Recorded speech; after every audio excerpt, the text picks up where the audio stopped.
Hello my beautiful darlings, my name is Dar and this is Around Dar World.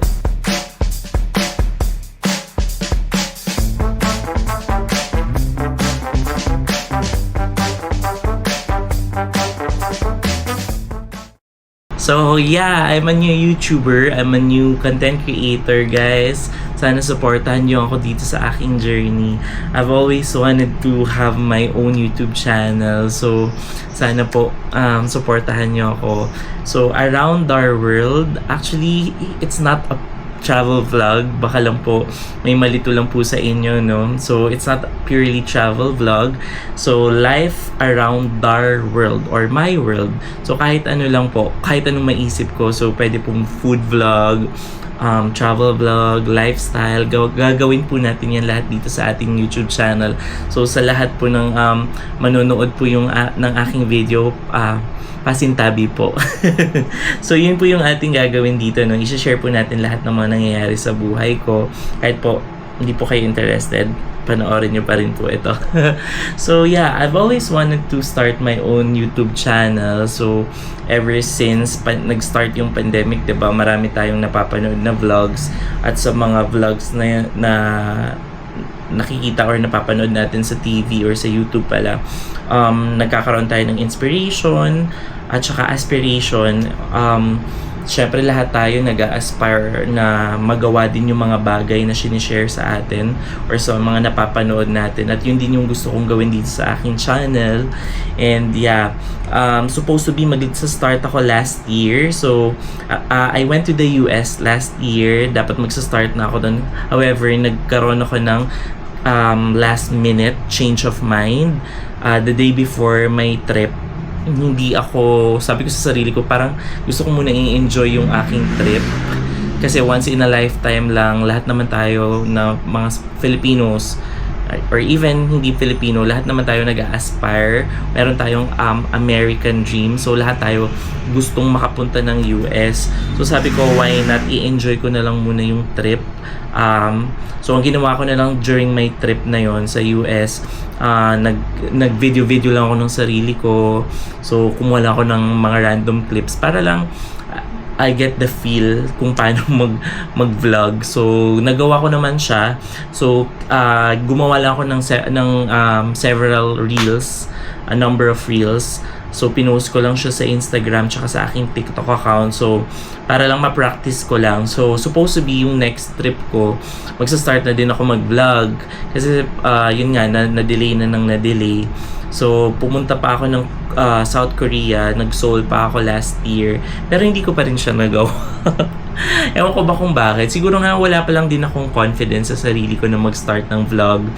So sabi ko talaga, yung next na, sure na ako, kukunin ko na talaga or gagawin ko na talaga yung vlog ko. So nag-decide na ako talaga na i-start siya because next week I'll be flying out to Europe. So sobrang important itong trip na to dahil hindi naman to araw-araw natin magagawa, 'di ba? Once in a lifetime lang, lahat tayo gusto makapunta ng Europe. So sabi ko, i-document ko lahat ng mga kaganapan sa aking Europe trip. So yeah, we will be flying to Europe next week. So our planning started in December 2024. So nag-research kami ng mga countries na pupuntahan. Nag-research din kami ng mga lowest or mga cheapest na air ticket. So yeah, nag-book kami ng aming ticket via Qatar Airways nung January lang. So pinalipas lang muna namin yung New Year. So yeah, nabook namin siya ng January, tapos nabook na din namin yung mga tour via Klook. So naka-arrange na lahat. So in this video, I'll be sharing our itinerary, ano yung mga need to know when traveling to Europe. Tapos i-share ko din yung mga hotel bookings namin, how much, yung cost and expenses. Tapos ano pa yung mga tours na pwede nyong gawin kapag kapag magta-travel kayo papuntang Europe. So sana marami kayong matutunan dito sa aking video since gagawin ko yung detailed na itinerary at costs or expenses para magkaroon kayo ng idea para pag time na ninyo, pupunta kayo ng Europe, maging guide nyo to. So, isa sa mga pinaka-excited akong gawin whenever I travel ay yung paggawa ng itinerary. So, for this special trip, meron akong hinandang PowerPoint. Huwag niyo akong pagtawanan guys. Alam ko meron mga professional traveler na talagang may ginagamit silang application kapag gumagawa sila ng itinerary nila. But ito lang yung kaya kong gawin guys. Huwag niyo na akong i-judge. So, lahat yan dream destination ko. So, ito yung itinerary. So, from Manila, we will fly to Doha, Qatar since walang direct flight from Manila to our first country of destination. So, magkakaroon lang kami ng 3 hours na layover sa Doha. And then, after that, ang first destination namin ay Prague, Czech Republic. So, from Prague, Czech Republic, bababa naman kami papuntang Vienna, Austria. So, since sa Vienna, medyo mahaba yung stay namin, we decided na sa side trip muna kami ng 1 day lang sa Budapest, Hungary. And then, babalik lang ng kinagabihan sa Vienna, Austria. And then, bibiyahe kami the following day to Salzburg, Austria. And then, of course, hindi mawawala sa Salzburg yung trip to Hallstatt, Austria. So, pupuntahan lang din namin siya. Nasa southern part lang siya ng Salzburg, Austria. And then, from Salzburg, babiyahe kami naman papunta ng Munich, Germany. And after that, after Munich, pupunta naman kami ng Strasbourg, France. And then from Strasbourg, France, last stop namin ay Paris. So ayan guys, yung itsura ng aming itinerary from Prague all the way to France. And then from Paris, babalik lang kami ng Philippines via Doha, Qatar. Okay? So ito guys, yung itinerary namin sa Prague, Czech Republic. So natutunan ko to kay Marvin Samako. Shout out po dyan kay Marvin Samako. Ayan, na-inspire talaga ako sa pag-create ng itinerary. Although yung kanya, ginamit niya yung Rome to Rio yata na app. But for me, mas nag-work yung ganito lang. So what I do is, ini-screenshot ko yung map ng isang country or ng destination namin. So yan, makikita mo dyan yung mga tourist spots. So, since yung lumabas dito yung mga major lang, like ito, yung Prague Castle, yung museum, gumawa na lang ako ng legends, guys. Yan. So, pag sinabing number 1, Frank Kafka statue, dito siya. So, yan. Sunod-sunod na yan. So, lahat yan pupuntahan namin via train or bus lang. So, since 3 days, 2 nights kami doon, ang gagawin sa first day upon arrival, ito pala yung Smiley, yan yung hotel namin. Yung itinerary na ginawa ko, ito muna yung una. Para maayos at hindi kalat-kalat yung pag-tour. So, the next day na lang, itong area na to. Para concentrated yung tour namin. So, next, ito, yan. Kumukuha ko ng mga pictures para meron akong idea kung ano yung mga i-expect namin na pupuntahan. Yan. Yan. For Vienna, Austria, yung kagandahan dito sa Vienna, Austria, although malaki siya, ito, pag sinum in mo tong area na to, concentrated na dyan yung mga tourist spots. So, madali na lang siya, walkable na lang siya. So, ito, para meron kayong better appreciation dun sa Vienna City. So, yan, walking distance na lang. Halimbawa, gusto niyo pumunta sa palace, tapos kaharap nun yung museum. So, yan, sunod-sunod, magkakatabi niyan. So, walking distance lang yan lahat. So, nandito na lang yung label para guided kami. So, yan yung itsura ng Vienna. Ayan, ganda diba? Sobrang wow. Tsaka fan ako ng mga royalties. Yun yung mga series, yun yung pinapanood ko. So, for Budapest, ito naman, so, part pala ng research ko, inaalam ko kung saan yung main station ng bus tsaka ng train para alam ko paano i-navigate. So, nandito yung main train stations.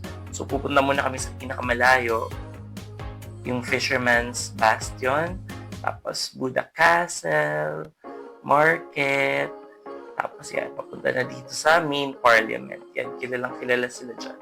Tapos magdadanube river cruise kami dyan. And then, yan, yung tsura niya. Ganito. Kaka-excite. So, pagdating naman sa Salzburg, Austria, nandito lang din yung hotel namin sa harap ng station, main station. So, walking distance lang siya. Tapos, ito yung Old Town. So, yan yung concentration ng tour namin. Tapos, kumuha na din kami ng Sound of Music tour para mapuntahan namin lahat ng filming location ng Sound of Music. Yan. Ganda, diba? And then, magsa-side trip na din kami sa Hallstatt, Austria. So, yan yung number 1 sa aking bucket list na gusto mapuntahan na destination. So, Hallstatt. So, ito siya. Ganda, diba? Yan yung parang reference or inspiration ng Frozen nung Arendelle. Sabi nila ha, hindi ko lang sure. Mag-research na lang din kayo guys whenever you travel. Okay? So, ito naman yung for Munich, Germany. So, yan. Ang kagandahan sa Europe guys, yung city center nila or yung town, old town, nandun na, walkable na lahat. Majority, mga palaces. So, ito yung beer garden. Yan.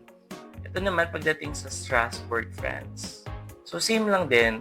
And then, pagdating sa Paris, yan, nakaka-excite to. So, ang ginawa ko dito guys, ito muna yung hotel namin. Malapit siya sa Arc de Triomphe. Ito yung Arc. Tapos nandito yung Eiffel Tower. So, yung concentration, pagdating doon, ito muna na area kasi hapon na yata kami dadating. Tapos magsa-Seine River Cruise kami. So, lahat yan. Yung Seine River Cruise, by the way, hop on, hop off siya. So, pwede kang pumunta dito, dito. Isa-isayin mo na lahat ng spots. Tapos ito naman yung 30.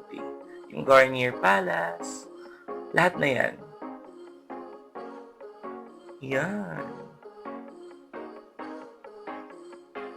For the travel expenses, ayan, para mas madali yung computation, gumawa na lang ako ng Excel file kung saan lahat nandun ng expenses namin. So, sabi ko nga kanina, Qatar Airways, yung aming nakuhang tickets.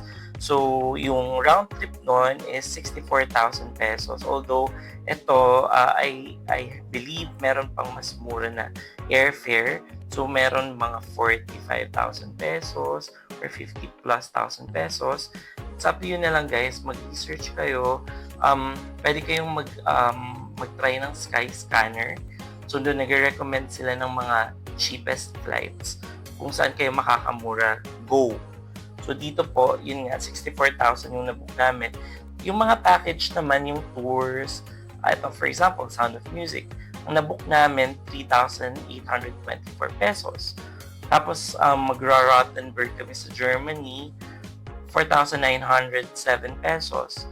Yung Danube River Cruise, ito, 1,000 pesos yung na-search namin, pero hindi muna namin siya binook. Yan. For the eSIM, for 15 days, ang nakuha ko, 1,800. Yung Seine River, yung nabook namin, 1,200 pesos. Tapos sa Munich, nag-decide kami na mag-Munich Day Pass na lang. So, that's around 3,300. So, yung total estimate namin, 16,000 pesos para sa lahat ng tours. For the hotel booking, alam ko maraming interested na malaman yung cost or yung budget na kailangan para sa hotel. Alam ko, pag Europe talaga, sobrang mahal. Pero kapag kayo naman ay magbubook ng hostel, alam ko, mas makakamura talaga kayo doon. But yeah, since ito ay naka-base naman sa hotel, yung total hotel booking namin is around 95,000 pesos. Good for 15 nights. So, sa Prague, ayan, nakalagay dito 3 days, 2 nights. That's 9,900. So, yung per night rate nun ay almost 5,000 pesos. For Vienna naman, dito talaga yung mahal. Yun yung pinakamahal na country. Actually, yung Austria. So, 4 days, 3 nights, 9,754. Sa Salzburg, 18,000. Imagine, ang mahal talaga niya. So, dito, mapapansin nyo, compared to Prague, nag-jump yung per night niya na cost. 6,584 tsaka 9,000 pesos. Pagdating naman sa Munich, 23,000 yung 4 days, 3 nights. So yung per night din niya, mahal din. 7,664. Sa Strasbourg, France, since 1 night lang naman kami doon, ang cost niya 7,160. Tsaka yung Paris, 9,000 per night din siya. So, umabot talaga ng 95. Mahal.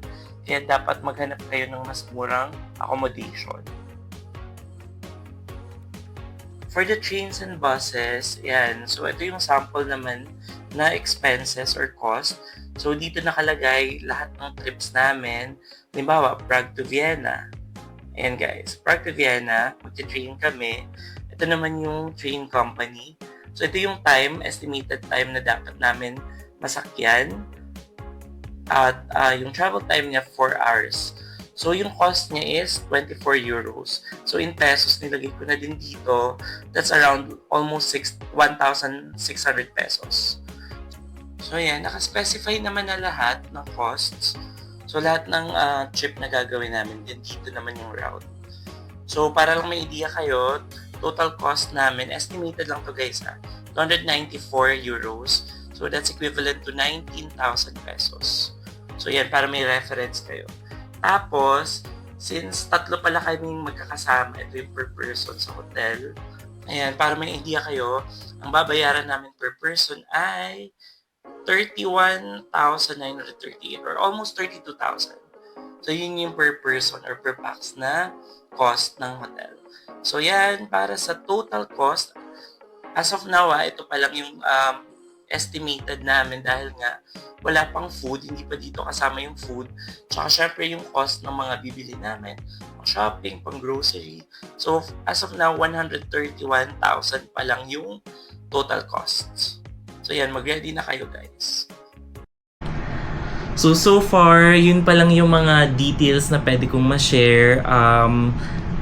Sana matulungan kayo ng mga na-share kong information about booking details, paano mag-ayos ng itinerary kasi sobrang importante talaga na maayos ninyo yung itinerary para hindi kayo mahirapan mag-navigate sa Europe pagdating nyo doon kasi mahirap naman kung doon lang kayo magde-decide ng mga destination na pupuntahan ninyo. So, when you travel to Europe, actually hindi lang Europe, when you travel kahit saang country, it's very important to do a research.